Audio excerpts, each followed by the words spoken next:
ሰላም ጤና ይስጥልን። በመላው የአሜሪካ ግዛት ለምትገኙ የኛ ሰው ትውልደ ኢትዮጵያውያን በሙሉ እንደምናላችሁ እንደምንቆያችሁ፣ እንዲሁም ከአሜሪካ ውጭ በተለያየ አገር ሆናችሁ ይሄን ዜናና መረጃ በመስማት ላይ ለምትገኙ ሁሉ በቅድሚያ ሰላምታችን በያላችሁበት የዓለም ጥግ ሁሉ ይድረሳችሁ። በዛሬው የዜናና የመረጃ ጊዜ ከኢሚግሬሽን ጋር የተያያዙ ሁለት ሰበር አስቸኳይ አንገብጋቢ አሁን መደመጥ ያለባቸው ከደቂቃዎች በፊት የተለቀቁ ትኩስ መረጃዎችን ይዘን መተናል። በቀዳሚነት የምናስደምጣችሁ ደግሞ ኢትዮጵያዊ ሰለሞን ቦጋለ የፋኖ ደጋፊ በመሆኑና በትግራይ ሕዝብ ላይ የዘር ማጥፋት መልእክት ስላስተላለፈ ከአሜሪካ ተባሮ ወደ ኢትዮጵያ ዲፖርት ተደርጓል። ከዚሁ ጋር ተያይዞ ትውልደ ኢትዮጵያውያን አሜሪካን ሀገር ሲኖሩ ማድረግ ያለባቸው ጥንቃቄ፣ የሰለሞን ቦጋለ እጣ ፈንታ እንዳይገጥማቸው መደረግ ያለባቸውና ስለ ሰለሞን ቦጋለም ዝርዝር ያለ መረጃ ይዘናል። አብራችሁን ቆዩ። ይህ አሜሪካን ሀገር ከመኖር ካለመኖር ጋር የሚገናኝ መረጃ ስለሆነ በጽሞና ልናዳምጠው የሚገባ መረጃ ሆኖ ተገኝቷል። ለብዙዎቻችን ትምህርት የሚሆን ነገር ይዞ መጥቷል። በቀጣይነት የምናስደምጣችሁ ደግሞ በአሜሪካን ሀገር ሱፕሪም ኮርት ወይም የፌዴራል ፍርድ ቤት በሜሪላንድ የአይሲኢ የስደተኞች ማጎሪያ ማዕከል ግንባታን እንዲቆም ወሰነ። በሌሎችም የአሜሪካ ግዛቶች የአይሲኢ የማጎሪያ የሚገነቡ ግንባታዎች እንዲቆሙ ትዕዛዝ ተላልፏል። ይህ አሜሪካን ሀገር ለምንገኝ ስደተኞች ሰርግና ምላሽ ነው ተብሏል። ዝርዝሩን ትሰሙታላችሁ። እናንተ የዩቲዩብ ቻናሉን ሰብስክራይብ እያደረጋችሁ ግቡ። እኔ ዜናዎችና መረጃዎች ለናንተ በሚመጥን ብቻ ሳይሆን በሚጠቅም መልኩ ነው ያዘጋጀዋቸው። አብረን እንከታተለው። ወደ ሰለሞን ቦጋለና ወደ ተያያዥ መረጃዎቻችን ከማለፋችን በፊት ግን የፌዴራል ፍርድ ቤት በሜሪላንድ የሚገኘውን የአይሲኢ የግንባታ ማዕከል እንዲቆም ወስኗል። አጠር ያለች ዘገባ ናት። አብረን ተከታትለናት ወደ ዋናው ዜናችን እንገባለን። ማርች 11 2026 ሮብ ዕለት ማለት ነው በተካሄደው ውሳኔ በሜሪላንድ ዲስትሪክት የአሜሪካ ፌዴራል ፍርድ ቤት ዳኛ ብሬንዳን ኤ ሁርሰን የአይሲኢ የስደተኞች ማጎሪያ ማሰሪያ ማቆያና አጠቃላይ እነሱ የሚቀመጡበትን ግንባታ ፕሬዚዳንት ትራምፕ በብዙ ሚሊዮን ብር ገዝቶ ግንባታውን አስጀምሮት ነበር። ይሁን እንጂ የፌዴራል ፍርድ ቤቱ ይህ ግንባታ እንዲቆም ወስኗል። ቦታው በዋሽንግተን ካውንቲ ዊሊያም ስፖርት አቅራቢያ ያለው ትልቅ መጋዘን ነው። አይሲኢ በጥር 2026 በ102.4 ሚሊዮን የአሜሪካ ዶላር ይህን ቦታ ገዝቶታል። 102.4 ሚሊዮን የአሜሪካ ዶላር የተገዛ ሰፊ መጋዘን ነው። የማዕከሉ ዝርዝር ሁኔታ እስከ 1700 ሰዎችን ለማሰር የሚያስችል የኢሚግሬሽን ተጠርጣሪዎችን ማቆያ ማሰሪያና ማጎሪያ ማዕከል ለመሆን የታቀደ ነው። በ825 ካሬ ሜትር ወይም ስኩዌር ካሬ ሜትር ስፋት ላይ የተዘረጋ ትልቅ መጋዘን ነበር። ይህን መጋዘን ፕሬዚዳንት ትራምፕ ይህን ሁሉ ዶላር በመመደብ ቦታውን ገዝተውታል። ቦታውን ከገዙት በኋላ ወደ ግንባታ ገብተው ነበር። የፍርድ ቤት እርምጃ ማንኛውም ግንባታ ማሻሻያ ወይም ተዛማጅ ስራ ለ14 ቀናት ያክል በዚህ ቦታ ላይ እንዲቆምና ከፍተኛ ምርመራ እንዲደረግበት ፍርድ ቤቱ አስቸኳይ ትዕዛዝ ሰጥቷል።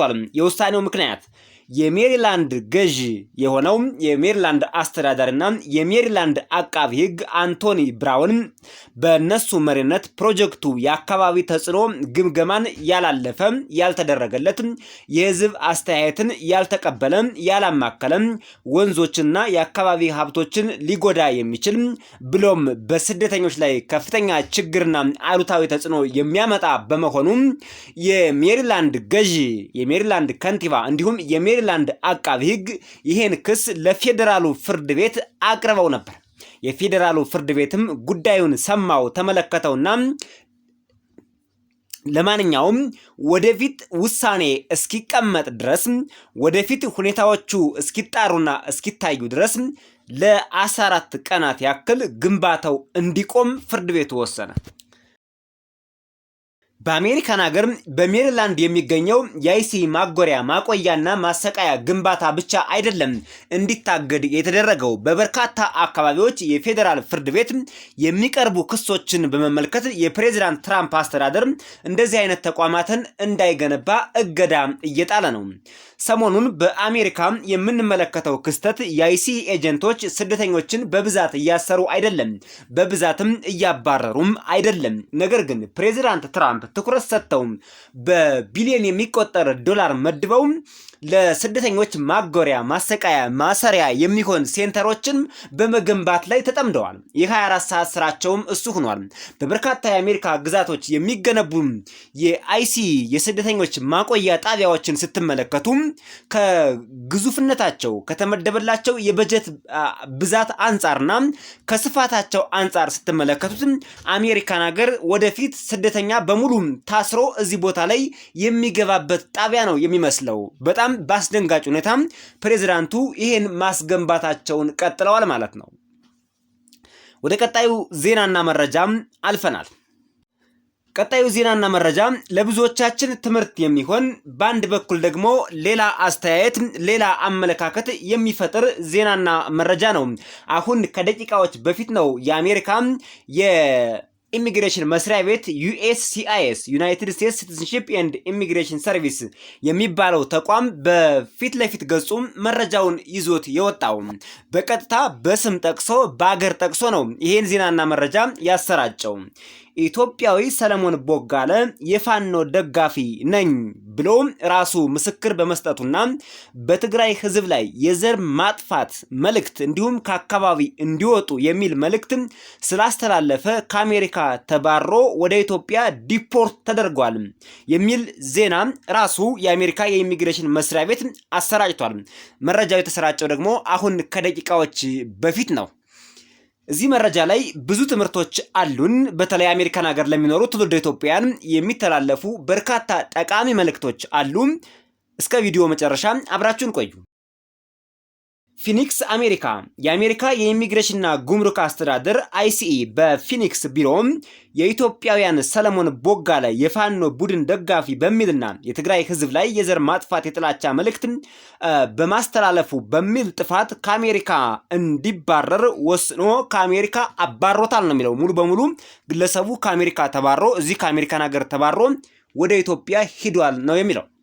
ICE ባደረገው ምርመራ ሰለሞን ቦጋለ በማህበራዊ ሚዲያ መለያዎቹ ላይ ያ ማለት በፌስቡክ በትዊተር ሊሆን ይችላል። በእነዚህ የማህበራዊ ሚዲያ መለያዎች ብዙ ጊዜ በአሜሪካን ሀገር የማህበራዊ ሚዲያ መለያዎች ሲባል ተሎ የሚመጣላቸው ፌስቡክ እና ትዊተር ናቸው በብዛት። ነገር ግን ሌሎችንም ያካትታል። ሊንክዲን፣ ዩቲዩብ፣ ኢንስታግራም፣ ቴሌግራም ሌሎችንም ያካትታል። በብዛት ሁሌም በተለይ የአሜሪካ የኢሚግሬሽን መስሪያ ቤት ቀድሞ የሚመለከታቸው ፌስቡክ እና ትዊተርን ይሆናል ማለት ነው። እናም ራሱን እንደ ፋኖ አባል በመግለጽ እንዲሁም በትግራይ ሕዝብ ላይ የዘር ማጥፋት ኢትኒክ ክሊንሲንግ የሚያሳይ መረጃ አግኝቷል ነው የሚለው። ፋኖን ICE እንደ ታየር 3 አሸባሪ ቡድን አድርጎ መድቦታል። ፋኖ እንግዲህ ታየር 3 አይድ ነው አማርኛው እንዴት እንደሚቀየር እስኪ የምናየው ይሆናል። ለማንኛውም ICE እንደ ታየር 3 ወይም ደግሞ ደረጃ 3 ማለት እንችላለን። ደረጃ 3 አሸባሪ ቡድን ተደርጎ በአሜሪካ የኢሚግሬሽን ቡድን ወይም በአሜሪካ የኢሚግሬሽን መስሪያ ቤት ተሰይሟል። ስለዚህ ትክክል የተሻለ አማርኛ የሚሆነው ደረጃ 3 አሸባሪ ቡድን ተደርጎ ተሰይሟል የሚባለውን ብንወስድ ይሻላል ማለት ነው። እንግዲህ ከዚህ ላይ ትውልደ ኢትዮጵያውያን ማድረግ ያለባቸው ጥንቃቄ ምንድነው?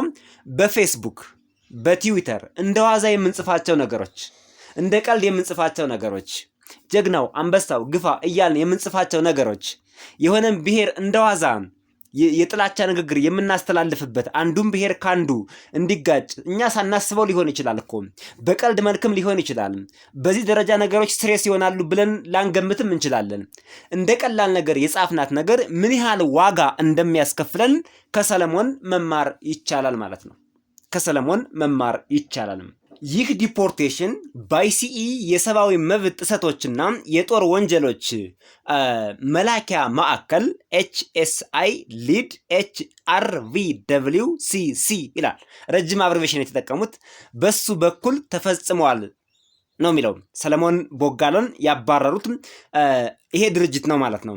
ከ2003 ጀምሮ ይህ ማዕከል በአጠቃላይ 1178 የሚታወቁ ወይም የተጠረጠሩ የሰብአዊ መብት ጥሰቶችን እና የጦር ወንጀለኞችን ከአሜሪካ ምድር አባረዋል ይላል።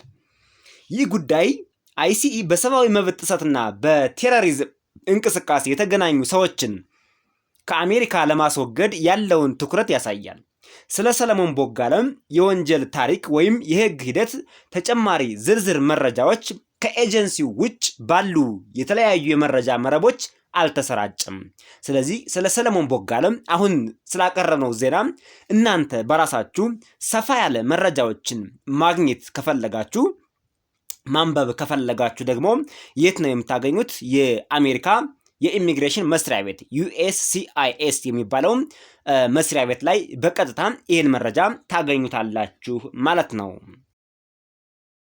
ስለዚህ ትውልደ ኢትዮጵያውያን አሜሪካን ሀገር የምትገኙ ትውልደ ኢትዮጵያውያን በሙሉ ከዚህ በፊትም በተደጋጋሚ በእኛ የዩቲዩብ ቻናል ለእናንተ የሚጠቅመውን ነገር አስተላልፈናል። እንግዲህ አስቡት፣ ከሆነ የታጠቀ ቡድን ጋር ግንኙነት አላችሁ ተብሎ ከታሰበ ከአሜሪካን ሀገር የመባረር እድሉ ሰፊ ስለሆነ ማህበራዊ ሚዲያችሁን ከዛሬ ጀምሮ ለማጽዳት ሞክሩ።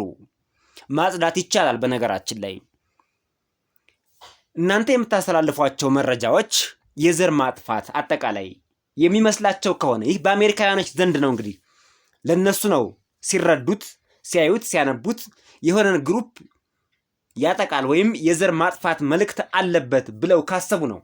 ሰለሞን እንግዲህ የፋኖ ደጋፊ ነኝና አጠቃላይ የትግራይ ህዝብ የሚባለው ከአማራ ክልል ተጠራርጎ እንዲወጣ ከምድረገጽ እንዲጠፉም የሚል ጽፏል ነው የሚሉት የአሜሪካ የኢሚግሬሽን መስሪያ ቤት።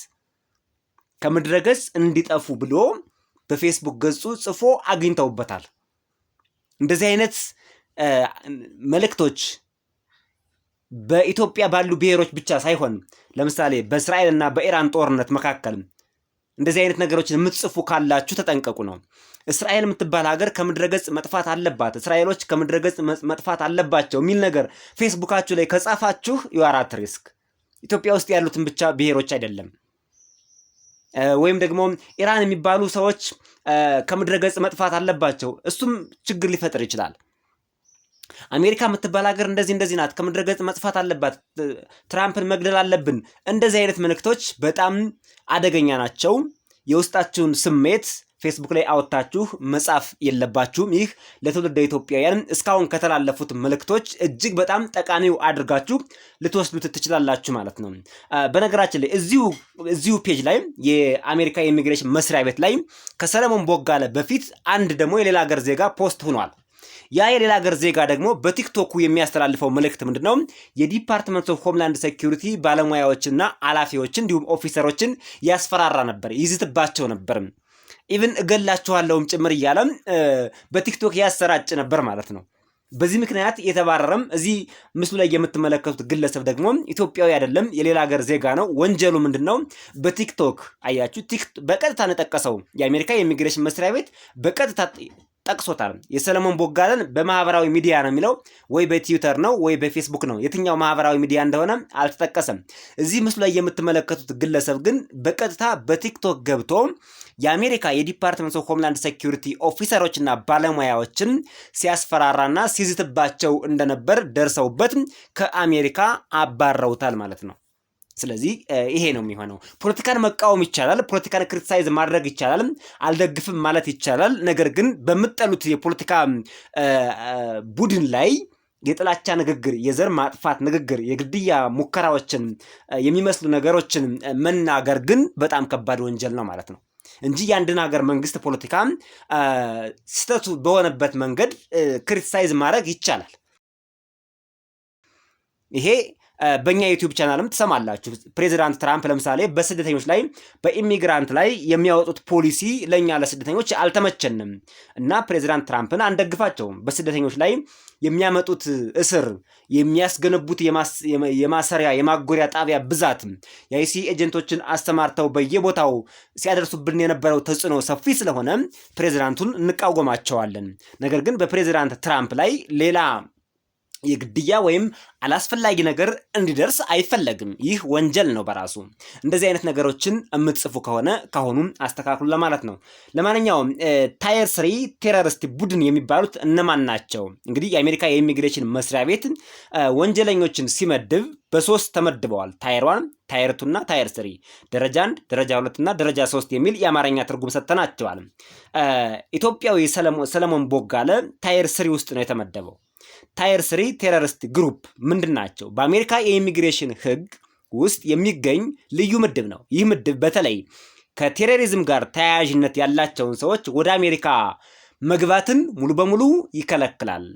የአሜሪካ ጸረ አሸባሪ ድርጅት ለኢሚግሬሽን ዓላማ አሸባሪ ናቸው የሚላቸውን ግለሰቦችና ቡድኖች አጠቃላይ ከሀገሪቱን ከወንጀል ከመጠበቅ አንጻርና የኢሚግሬሽን ሁኔታዎችን ሴፍ ከማድረግ አንጻር በ3 ዋና ዋና ምድብ ይከፍላቸዋል። ታየር 1 በይፋ በውጭ ጉዳይ ሚኒስቴርም አሸባሪ ናቸው ተብለው የተሰየሙ ናቸው። እነዚህ ታየር 1 የሚባሉት የአሜሪካ የውጭ ጉዳይ መስሪያ ቤት በይፋ አሸባሪ ናቸው ብሎ የመደባቸው ለምሳሌ አይኤስ እና አልቃይዳ፣ እነዚህ በቀጥታ የአሜሪካ የውጭ ጉዳይ መስሪያ ቤት አሸባሪ ናቸው ብሎ በአሜሪካ በህገ መንግስቱ ወይም በህገ መንግስቱ የሚለው እንኳን ባይኖርም በነጩ ቤተ መንግስት በኮንግረስ የተወሰነ ውሳኔ ነው ይሄኛው ማለት ነው።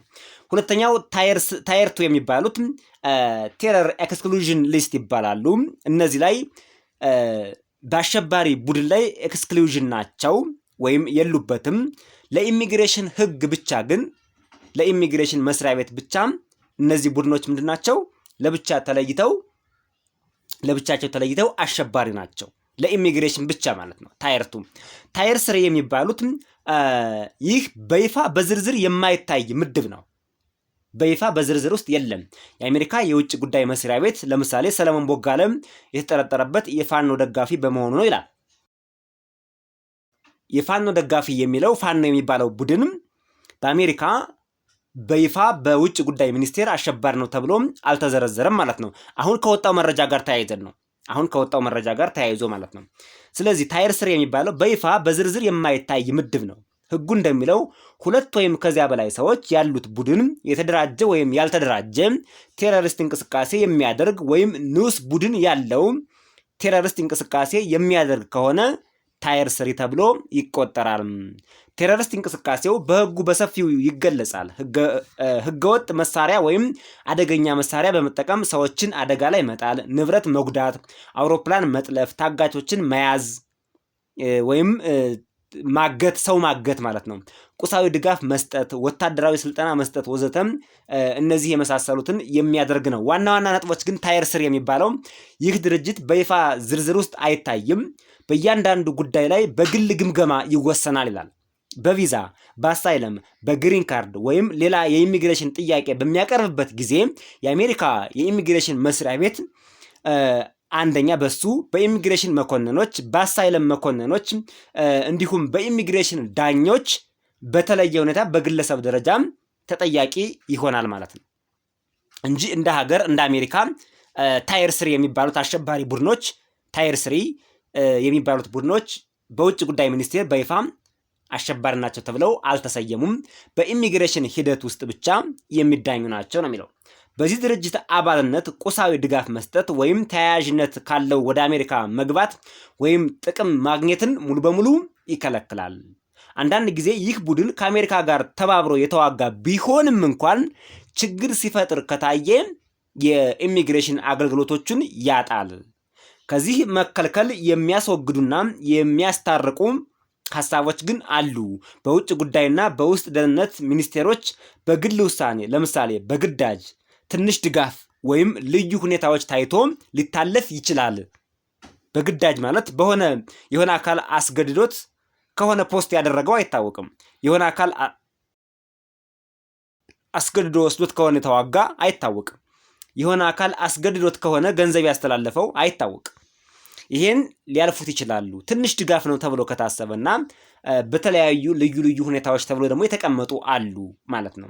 ይህ ምድብ በአሜሪካ ኢሚግሬሽን ህግ ብቻ የሚገኝ ሲሆን በአጠቃላይ የወንጀል ቴሮሪዝም ህጎች FBI ወይም በሌሎች ህጎች ውስጥ አይገኝም። ታየር 3 የሚባለው ማለት ነው። እንግዲህ ሰለሞን ቦጋለ የተባረረበት ከአሜሪካ ትልቁ ምክንያት ይሄ ነው። አንደኛ ራሱን የፋኖ ደጋፊ አድርጎ በመውጣት የትግራይ ህዝብ ከምድረገጽ መጥፋት አለባቸው የሚል ቴክስት በቀጥታ የማህበራዊ ሚዲያው ላይ ጽፏል ነው። ይህ ደግሞ አይፈለግም፣ በሰው ልጅ ላይ እንደዚህ አይነት የጥላቻ ንግግሮች አይፈለጉም በሚል የአሜሪካ የኢሚግሬሽን መስሪያ ቤት የወሰነው ውሳኔ እና በፊት ለፊት የማህበራዊ ሚዲያ የትስስር ገጻቸው ያስተላለፉትን መልእክት በቀጥታ ሳንጨምር ሳንቀንስ ለናንተ ያደረስንበት ዜናና መረጃ ነው። ከዜናውና ከመረጃው ባሻገር ግንም ለትውልደ ኢትዮጵያን የሚጠቅመው አሁንም ይሄ አንድን ማህበረሰብ በተለየ ሁኔታ ለማጥቃት የሚያነሳሱ ጽሁፎችን አደራ እንዳትጽፉ አሜሪካን ሀገር ያላችሁ ማለት ነው። እሱን ከጻፋችሁ ዘርን ከዘር የሚያጋጭ ሃይማኖትን ከሃይማኖት የሚያጋጭ የአንዱን ሃይማኖት ቡድን ከሌላው በተለይ ደግሞ ከምድረገጽ ይጥፉ የሚባል ኤትኒክ ክሊንሲንግ ይለዋል። ኤትኒክ ክሊንሲንግ የሚመስል ነገር የምትጽፉ ካላችሁ ያው ከአሜሪካ ለመባረር ተዘጋጅቻለሁ እያላችሁ እንደሆነ እንድታውቁት ነው። የተከበራችሁ አድማጭ ተመልካቾቻችን ከሰበር ዜናው ባሻገር ለትውልደ ኢትዮጵያውያን የሚጠቅም ነገር አለው ብለን ስላሰብን ነው ይሄን ዜናና መረጃ በአስቸኳይና በዝርዝር በዚህ መልኩም ለናንተ ለማቅረብ የተገደድ ነው። በሌሎች ተመሳሳይ የኢሚግሬሽን ዜናዎችና መረጃዎች እስከምንገናኝ በያላችሁበት ሰናይ ቆይታ እየተመኘን ይህ የዩቲዩብ ቻናል አዲሳችሁ ከሆነ ከዚህ በፊት አይታችሁት ሰምታችሁት የማታውቁት ከሆነ የደወል ምልክቷን ተጭናችሁ አብራችሁ ሰብስክራይብ ማድረግን አትርሱ። ነገር ግን ከዚህ በፊት የምታውቁት ሰብስክራይብ ያደረጋችሁትና የምትከታተሉት ከሆነ ደግሞ ኮሜንት ላይ ማበረታቻ ቴክስቶችን ጻፉልን፣ ላይክም አድርጉን እያልን በዚሁ ተሰናበትን። በሌላ ቪዲዮና መረጃ በድጋሚ እንገናኛለን።